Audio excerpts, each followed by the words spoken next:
Қала әкімдігінің үлкен мәжіліс залында жер қойнауын пайдаланушы мекеме кәсіпорын басшыларының қатысуымен жиын өтті.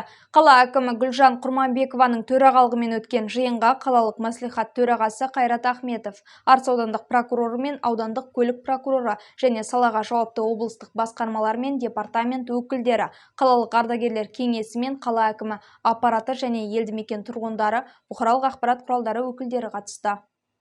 Жиында ашқан Гүлжан Мамытқызы күн тәртібіндегі мәселелермен таныстырып, олардың шешу жолдарын талқылады. Қаламызда халқымыз бізге тротуар салып бер, көше салып бер, ойын алаңшасын салып бер, инфрақұрылым жөндеп бер деп жатыр.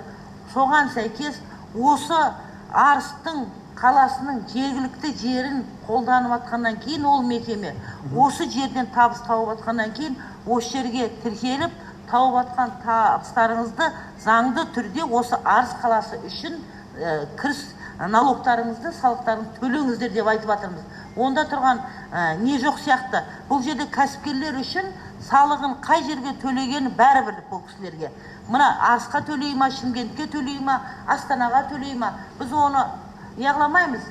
Бұл жаққа төлемесін демейміз, бірақ біз өтінішпен шығып жатырмыз кәсіпкерлерге Арыс қаласы үшін, халқы үшін бізге налогтарыңыз төлесеңіздер, біз сол халыққа жағдай жасар едік деп өтінішпен шықтық. Ол кісілер біз қарсы емеспіз, бастықтарымызбен сөйлесеміз, біз осында тіркелуге қарсы емеспіз деді.